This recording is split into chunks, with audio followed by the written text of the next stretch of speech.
Over the next hour, we'll take you to Peterborough, Ontario, to meet the ghosts of the lift lock and the witch whose dying curse still lingers there. Then it's off to Newfoundland to meet Nancy, Queen of the Dead. Her job was to prepare bodies for burial, but some say she brought them back to life. And to Hopkinsville, Kentucky, to meet the family who became victims of a bizarre attack by a group of aliens. And you'll hear the tale of a phantom ship that still sails the oceans off Newfoundland, a Viking ghost ship. Peterborough, Ontario, like all small towns, has its lover's lane. Here, it's called Armour Hill, and couples have been parking out here for generations. It's just creepy enough to make a girl want to squeeze up close. But what happened here one night scared John Derek out of his wits. So me and my girlfriend Jane were kicking back listening to a CD. I feel like stretching my legs. Little did John Derek know, as he enjoyed a leisurely cigarette, that he was about to become the victim of a phantom virago. I hear this far-off scream, and I turn back to ask her if she heard it, but she had the music up too loud.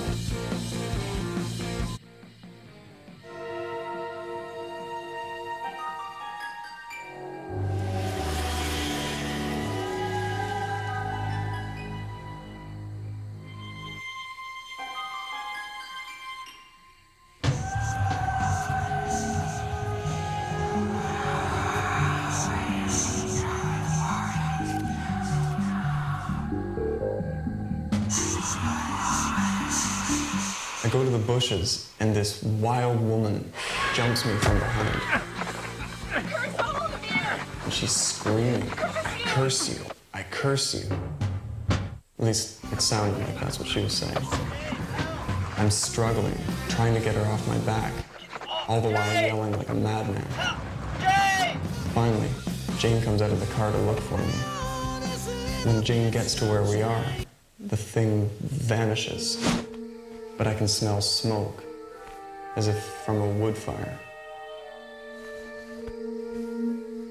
Jane says she saw nothing, she heard nothing, except for my yell.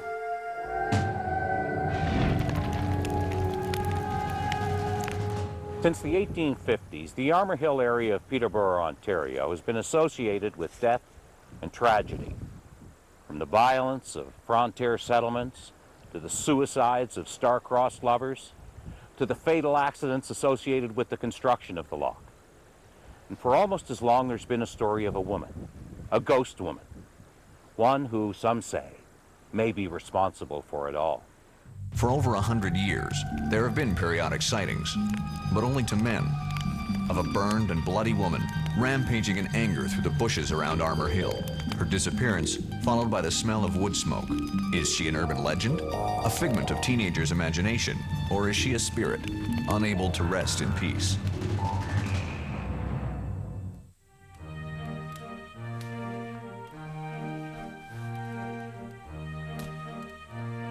Local legend has it that a witch was burned in Peterborough in the 1840s. Until her horrible death, she had been a lady of ill repute by the name of Mary. Her clientele comprised the up-and-comers of this burgeoning mill town, the wealthy lumber bosses.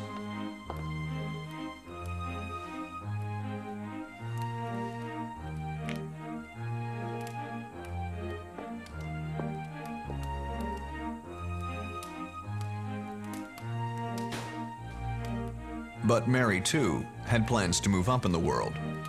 She would take her earnings from a life of sin and start anew, where no one knew her past.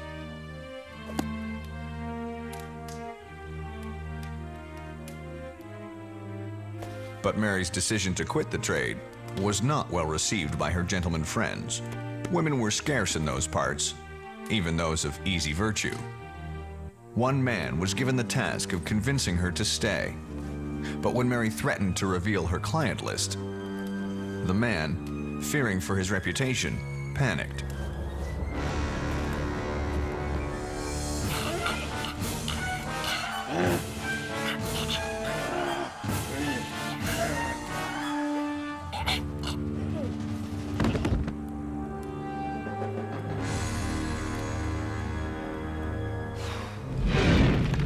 conspirators concocted a story that Mary was a witch. After all, had she not bewitched them all? They wrapped her up and took her out to Armor Hill. They tied her limp body to a stake and built a bonfire with dry timber. All this time thinking Mary was dead. But as the flames began to shoot up from the dry kindling, Mary regained consciousness. Just as she was about to succumb to the flames, she looked at her murderers and cursed them and their offspring for their evil deed. Since that day, the area around Armor Hill has been the scene of tragedy and mishap. The whole area is said to be haunted, the spirits disturbed by Mary's curse. Ever since they burned the witch at Armor Hill, the place has been a scene of tragedy and mishap. The entire area is said to be haunted, even the lift block. Most say it's a direct result of Mary's curse. This is the largest pair of hydraulic lift locks in the world. From the beginning of construction in 1896 till its completion in 1902, thousands of transient workers from all over the world came to work on the locks. They were paid $1 a day. The work was brutally hard and dangerous. Workers were frequently hurt. It is believed at least one man is buried in the 26,000 cubic tons of concrete that it took to form these pylons. When the locks opened to sea traffic in 1902, they immediately became a magnet for hapless, stricken individuals seeking to end their lives by throwing themselves from the piers. In 1922, Mrs. Agnes Charrett climbed to the top of the lift lock. Her son Roy had recently married a woman Agnes thought unworthy of him. Not willing to live with the humiliation, she jumped to her death. 5 days later, Roy's body surfaced from the depths of the canal, just a few feet from where his mother had been found. Then in 1924, there was a lover's suicide. Mr. Samuel Taylor and Mrs. J. Sharp had been illicit lovers, trapped in loveless marriages. They were found floating together, fingers so tightly interlocked they had to be pried apart for their separate, proper burials. But their spirits are together as they never could be in life, forever, roaming around the lock. Over the last century, the suicide toll at Peterborough Locks has risen steadily, and the workers whose jobs take them deep into the base of the mighty piers became convinced the place was haunted. I was down in here late one night. It was after the lock had closed. We were working on an alignment valve. We had several men down in here, and we were tearing the alignment out of the main crossover valve, and we bring it up here to the workbench to work on it. We were all standing in this room. We had our backs to the bench at the time, and there was a loud clang, clatter. One of the large crescent wrenches, in my description, jumped right off the table, landing with a loud clatter on the floor behind me. I knew that I had set it right in the middle of the workbench, and there was no way that it could have just tipped or fallen off. It was way too heavy just to be blown or pushed off to the side, and it landed with a resounding clatter on the floor here in this concrete. It really echoes. The mysterious goings-on deep inside Peterborough Lift Lock have never been investigated by paranormal researchers. Until now. Patrick Cross and Michelle DeRoche of Burlington Ghost and Haunting Researchers will attempt to make contact with the spirits of the lock. This is the magnetic door. I'm getting a lot of energy on this side, on the right side. That's where we believe where there was the main accidents or suicides. Again, it's concentrated, and it's a lot of magnetic energy, electrical on this side. And you can also feel little bits of it. It's like little pockets, spots that are here. I'm picking up 3 suicides and possibly one, a guy who died normally, but he's confused. He just died, and he just wants to be back here. He wants to work. His name is Arthur. I picked that up. There goes the compass. I do tend to feel this is a very active area. I'm anxious to explore the rest of the building. The ghost known as Arthur is very prominent. He's been following us around, and he's basically just confused and doesn't understand why he's not being acknowledged. He does like to take tools because he's still on the job. When we come back, the ghost of a worker who's still on the job. In 2004, one of the lock's most popular workers suffered a heart attack and died here. His death hit the workers hard, but they believe his spirit is still clocking in and out with his work crew. My name's Dieter Witt, and I've been working here for the Trent Severn Waterway for about 15 years now. One incident that happened to me, I was coming down through doing a routine open up early in the morning and come up through the tunnel, and there were the set of hip waders sitting in front of the elevator door. Not really thinking anything of it, I threw them off to the side, made my way back up and kind of waited for everybody to tell me what was going on. And I asked questions about, well, who was the one setting up these hip waders? Well, nobody admitted to it. I thought to myself, maybe there is really something going on here. My compass is going crazy in this spot. This is, I believe, the, oh wow, it's really cold coming off the walls right here. It's all around Michelle. It's very, very cold. The compass is going nuts because this, I believe, is Arthur, who we picked up as the main ghost, who was here in 1965 as a workman, and he's still working here, believe it or not. And he takes everybody's works, their instruments, their wrenches, all that kind of thing. About a week or 10 days ago, we had a weird experience down here at the bottom of the lock. Dieter was at the bottom and he was stepping into the pit underneath the chamber. The chamber that's transferring down is 18,000 metric tons. So we make sure to block the door open with a shovel so that it doesn't automatically lock behind us. They're set to automatically lock. We always block it with a shovel. Dieter stepped into the pit, turned around to come back out again. The shovel that he had placed in the way of the door so that it wouldn't be able to close was physically moved about 4 feet, facing the opposite direction and lying right at the bottom here down in the hallway. Removed right by at least 4 or 5 feet and facing the opposite way. Very, very strange.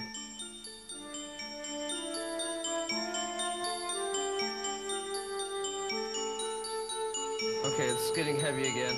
It's getting heavy right here, right here. Oh, jeez, yeah. Yeah, I almost tripped right here. Whoa, right here. There it is. Oh, there it is, big time.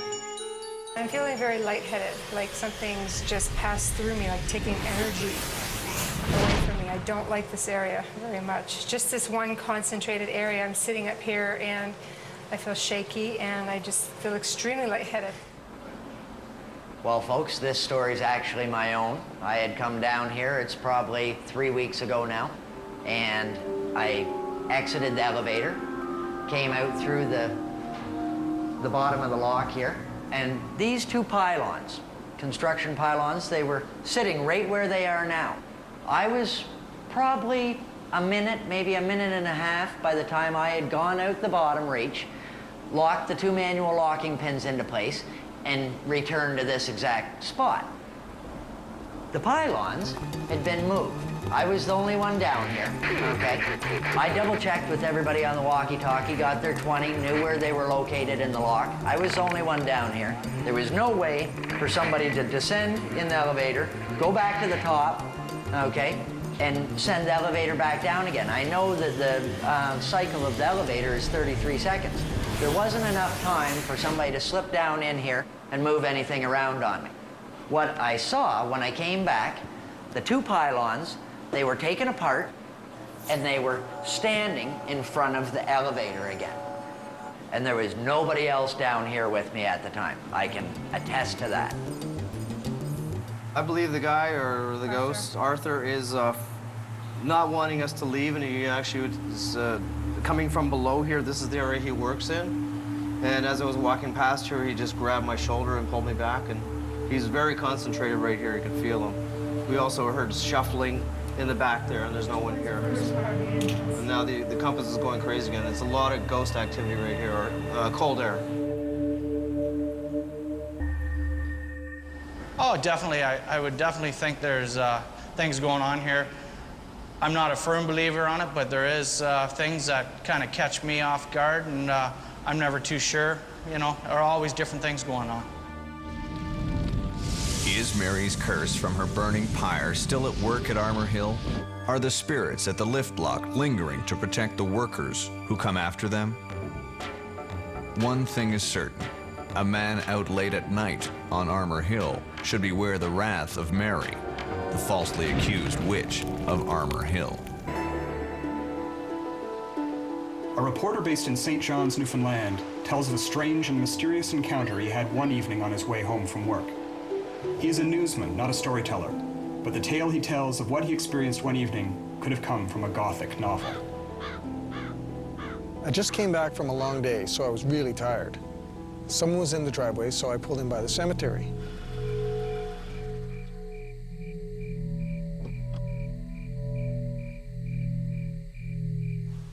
I'm getting my things, and all of a sudden I notice what appears to be a horse and carriage. I thought, now that's strange, but then, it could have been one of those ones you use for a wedding. When I turned around, it came past me, and I looked at it, and I realized it was very old-fashioned, and then I saw a coffin on the top. And I thought, that's a hearse. But the strangest thing of all was the woman walking behind. Well, they stopped, and then it was like they disappeared into thin air. I told some colleagues about it a couple of days later, and they just laughed at me. Said I had met the city's most notorious widow, Nancy, Queen of the Dead.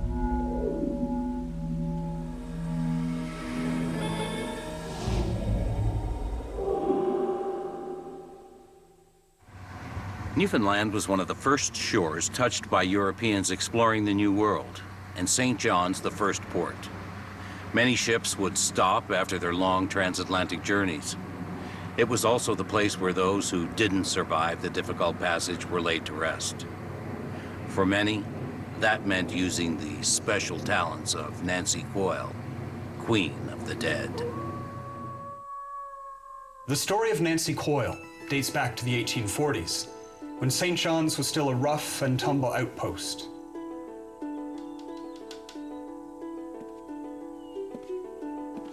The job of preparing the dead for burial fell to family. But for the unwanted and the unclaimed, the government paid for the services of a mortician.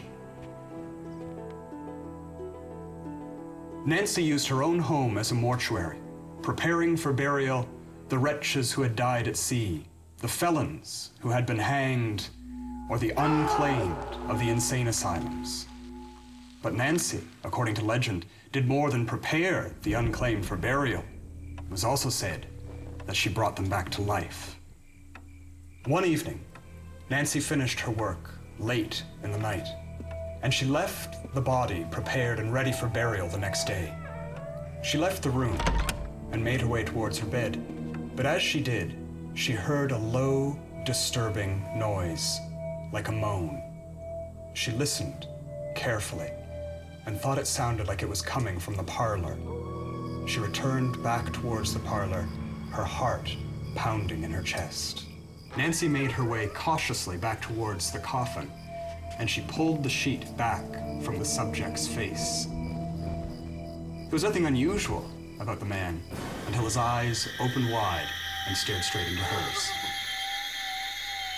Newfoundlanders have always been a superstitious people, particularly concerning death. Perhaps it's a combination of English, Irish, and French roots, combined with a history of living by and from the perils of the sea. People were already wary of a woman who tends to the dead in her home. But as word spread about the man's Lazarus-like return from the dead, suspicious mutterings began circulating about Nancy's seemingly supernatural powers. These mutterings turned to anger over a poor soul named John Murphy.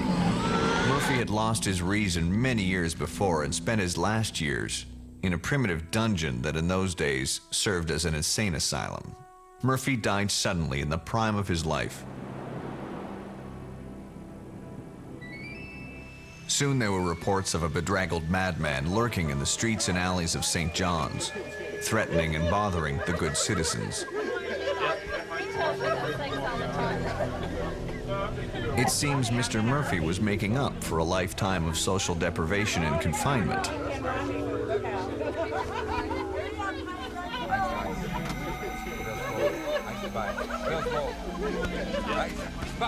But before long, the town's anger was directed at Nancy Coyle, Had she not prepared Mr. Murphy for his final resting place? There were those in the town who suspected that Nancy Coyle was a witch, a woman with the power to bring the dead back to life. Already isolated by her profession, she found herself friendless and shunned, passing like a shadow between the good citizens of St. John's.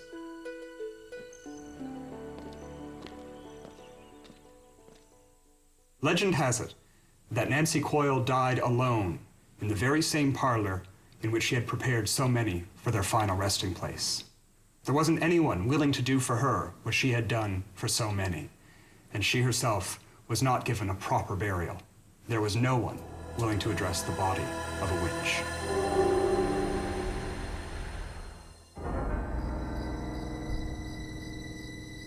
My aunt died a year ago, and I knew it was getting late, but I had to pay my respects. So I just pulled the car up close, and I found the marker.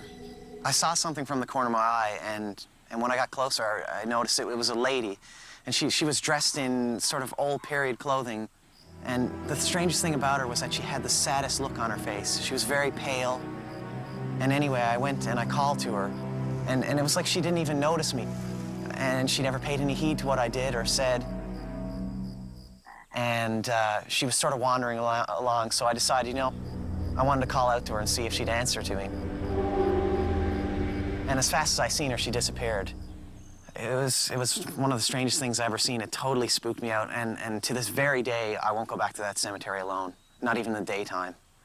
Since her death, Nancy Coyle's ghost has been wandering amongst the tombstones or escorting the horse-drawn hearse in the streets near the cemetery.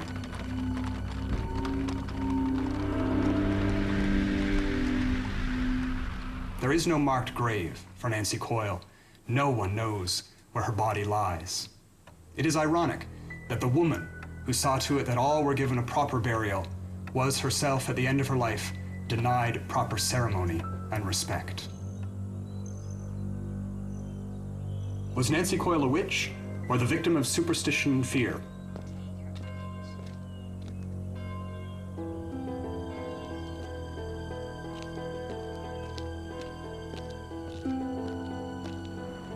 No one really knows for sure, but one thing is certain. The woman who was responsible for putting to rest so many spirits now herself roams unhappily among the living she left behind. Maybe she's just watching over those lost souls so respectfully cared for and peacefully put to rest by her, Nancy Coyle, Queen of the Dead.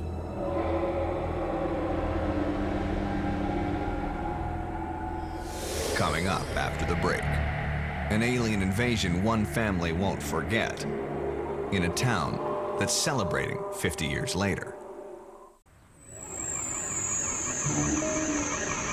Whatever happened that night, I don't know. I wasn't there. But it was something that terrified my father till the day he died. There's many times he'd be telling me the story and just get cracked up and just turn white as sheet and just quit and not say nothing else about it. He just wouldn't talk about it at all. This story happened in Christian County, Kentucky, on a little farm outside of Kelly, just 8 miles north of the city of Hopkinsville. It's a city that has a landmark event that belongs in the history books. The town recently celebrated the 50th anniversary of one of the strangest stories in American UFO history. Hopkinsville in Christian County in the mid-1950s was principally a Protestant community of blue-collar and professional workers, a community not real stoutly committed to change in those days. Keep in mind also that this event occurred in the midst of August, when it was hot as the hinges of Hades. And so people tended not to get terribly excited about things. When it was hot weather, they would get even hotter. There was a police officer at nearby Shady Oaks restaurant, maybe 3 miles from Kelly. And this police officer indicated that sometime just prior to the reported landing of the spacecraft at Kelly, that he saw a series, maybe 3 meteors streaking northeastwardly across the sky in the general directional pattern of Kelly. It was a Sunday night, August 21st, 1955. At about 7:30 p.m., Billy Taylor went out to the outdoor privy, and while out there, observed a spaceship hovering 40 or 50 feet above the ground, and observed it land in about a 40-foot ravine or gully behind the house. Of course, concerned about it, he came on back into the house and told the members of the Sutton family whom he was visiting about this event, and Billy's reputation was noted for being creative, to put it in a nice way, and so the family paid a little attention. About 20 minutes later, Lucky looked out the window, and what he saw would haunt him for the rest of his life. Coming up towards the house from the gully were several creatures unlike anything he had ever seen before. When members of the Sutton family first saw the creatures approaching the house, they described them as little human-like figures, 3 to 4 feet tall, with pointed ears. But the most prominent feature of their entire makeup was the large, round eyes that appeared not to blink. A few minutes later, one of the alien creatures came right up to the window and looked in. Lucky Sutton grabbed his shotgun and fired through the window. The face disappeared. Lucky and Billy Ray, now armed as well, decided to go outside to find out what happened to the creature they'd shot. As Taylor stepped out onto the porch, a huge hand reached down from the overhang, grabbed him by the hair, and tried to pull him up. Taylor managed to get free, and both he and Lucky retreated into the house and loaded their guns with ammunition. Now the two men started firing at these little beings as if they were in the fight of their lives. But what happened when they fired was even more terrifying. When the firing started, these little creatures were knocked off their feet or would do a somersault and bounce right up and float off.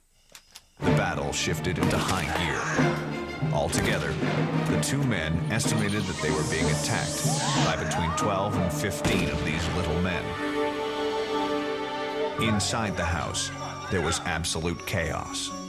The women and children hid under the bed in terror, while Lucky and Billy Ray kept shooting at the advancing aliens through the walls and window screens of the house.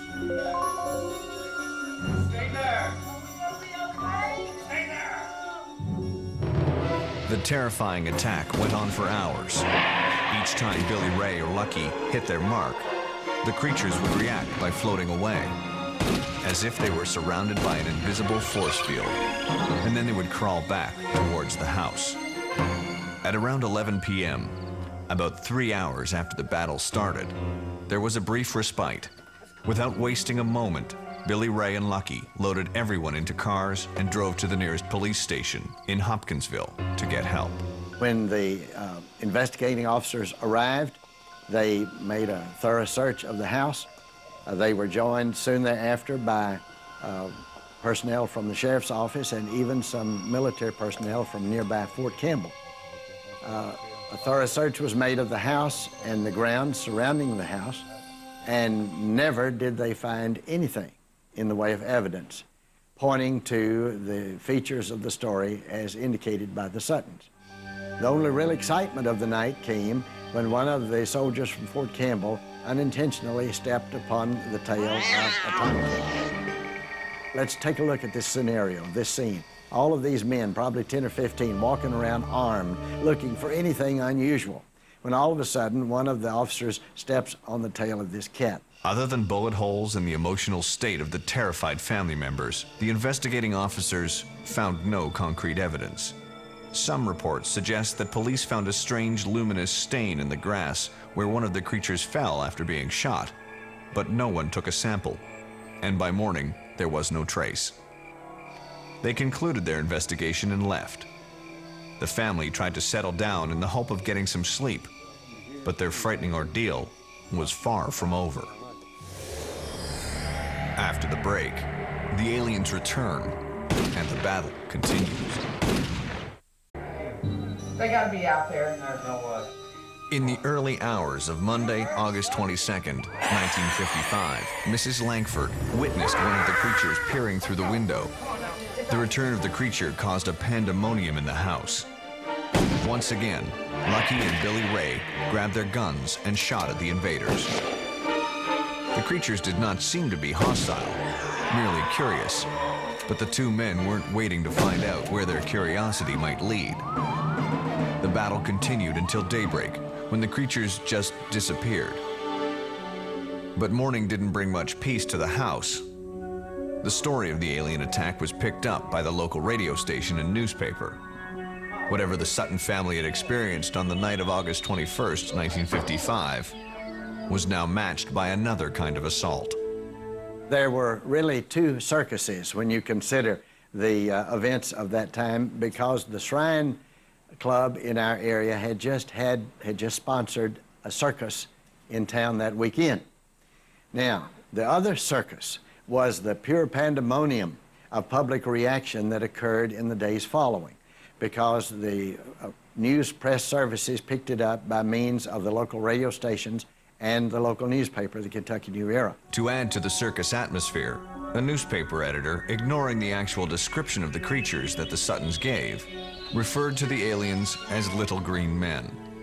When the story was picked up by the national media, it was titled The Little Green Men of Kelly, and that name, and the ridicule it implies, has stuck to this day.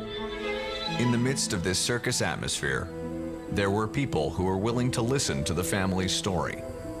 And it's thanks to one of them, a sympathetic Hopkinsville DJ, that we have an idea of what the family says these creatures really looked like. Bud Beckwith was an announcer on a local radio station, and he took upon himself, out of personal interest, to go to Kelly a day or two later and interview the people. He was the only individual, to my knowledge, with the artistic ability to draw their appearance from verbal descriptions, and did so. And from him, to my knowledge, are the only known existing drawings from interviews taken. And he did it simply as a serious-minded individual, wanting to find out more about it, and certainly interested in their physical appearance than anybody else. Without Bud Beckwith, we would not have drawings of what the Suttons thought the little green men looked like. After the family was driven out of their house, they closed ranks and refused to talk to any more reporters about what had happened. It was more than 10 years later that Lucky was finally persuaded to tell the story that his younger children had never heard. There may be another compelling reason to believe that they were telling the truth. The children of Lucky Sutton recently revealed that there was evidence missed by the investigators on the night of the attack. Evidence that Lucky Sutton knew existed, but had only told his family members. My father said that where the spacecraft or spaceship left some impressions in the ground. And I never actually got to see it. It was brought to my attention by my sister that he did take all of his kids when he was babies out to the area where this did happen. I was probably too young to remember, but I have an older brother that said that he did get to go and see the impressions in the ground, and there's no way it could have been man-made. Despite the lack of physical evidence of a spaceship or alien creatures at the cabin, in the years that followed, the police chief who led the investigation said there was one thing that made him believe it was true. The only pointed evidence in the entire story is gleaned from the interview made in later years with Police Chief Russell Greenwell. Chief Greenwell repeatedly emphasized his several interviews with Mrs. Langford, the mother of the group. Well, I saw what I saw, and I was very frightened. It even scares me now to talk about it. And each time he interviewed her, he observed a terror-stricken fear in her eyes. August 2005 marked the 50th anniversary of what is now known as the Kelly Green Men incident. In the city of Hopkinsville, where the Sutton family was once ridiculed, the event was celebrated with a conference. There were speakers going over the facts of the case as they'd experienced it, or as they'd been told by one of the participants. This time, no one was making fun of the family. This was a scared family that ran into something that night that they didn't understand, that, you know, was something that they'd never seen before. I do believe it did happen because I've known my father for better than 30 years. And I've never known him to ever tell a tall tale like that. And if he did, I could see through it. And this is just one of those situations to where I could tell he just terrified of the whole situation. And I consider myself lucky to know the story that he would be willing to sit down and tell me the story of the Kelly Green man. I'm just glad he got to tell me that before he passed away. I believe that there's things out there besides us. What they are, I have no idea. Nobody does. But you can't tell me there's not. You know, whatever happened that night at Kelly happened. Something happened to that family. They didn't understand what it was, so nobody else understood. You know, but something happened. And yes, when I hear about UFOs, when I see lights in the sky at night, if I can't figure out what it is, it terrifies me. If the truth were to come out about the Little Green Men of Kelly, I would venture the guess to us all that there would be a tremendous decline in interest, because we as human beings are always fascinated by the unknown. We want answers, and yet at times to realize we may get the answer would scare us to death. Will we ever know what really happened that hot August night in 1955? With most of the witnesses gone, we are left with a mystery about one of the most frightening UFO encounters in history. The remote northern tip of Newfoundland seems to have been forgotten by the rest of the world. The primary activity is fishing, and in summer, a tourist industry that plays up the region's connections to the ancient Vikings who used to roam these seas. Many mysteries are hidden in the depths of our oceans. But for the town of L'Anse aux Meadows on the northern tip of Newfoundland, one doesn't have to look beneath the waves for one of the strangest tales to ever come from the sea. Much of the fishing that was done in Newfoundland was done from small open boats using hand lines. It was very difficult, back-breaking work. One particular August, the fishermen experienced a good catch. Indeed, it was the finest catch of the season. One fisherman in particular had stayed late one evening down at his fishing premises, gutting, salting, and cleaning his fish. He suddenly heard a noise coming from the water. It sounded like paddles in the water, or the dipping of oars. At first he couldn't see anything, and then he heard a very strange noise indeed. It sounded like a horn blowing, the sound of a victory or battle cry.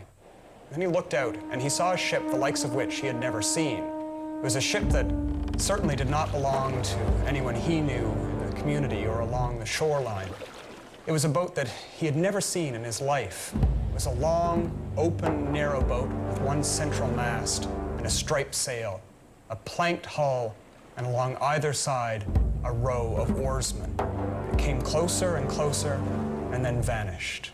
No one knew where it had come from or where it had gone. The man wondered where the boat had come from, and it was not until afterwards, when he was looking through pictures in a book, that he discovered a drawing of a boat that looked very similar to the one he had seen. It was a drawing of a boat that had come from Scandinavia, from the Viking territories almost 1,000 years before. The term Vikings is used to refer to the Nordic-speaking peoples of southern Scandinavia, who raided, traded, and settled in the early years of the 11th century, 500 years before Christopher Columbus. They moved westward from their home in Europe to Iceland and then Greenland, and then eventually to the shores of Newfoundland, finally reaching the spot that today is known as L'Anse aux Meadows.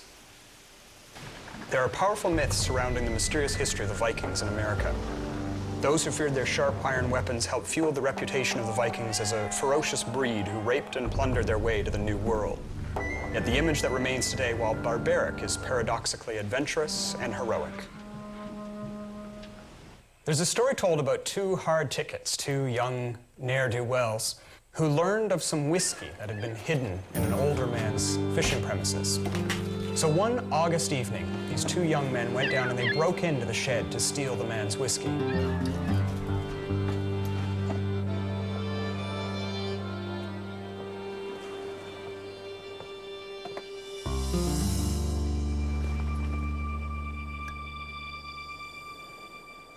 Once they were inside, they heard a noise coming from the water, and thinking that someone had disturbed them, they looked out the window to see where the sound had come from. It sounded like the sound of paddles dipping in water. When they looked out, they saw a ship approaching. They left the building, and as they went out, this strange, long ship turned in the water and went straight towards them.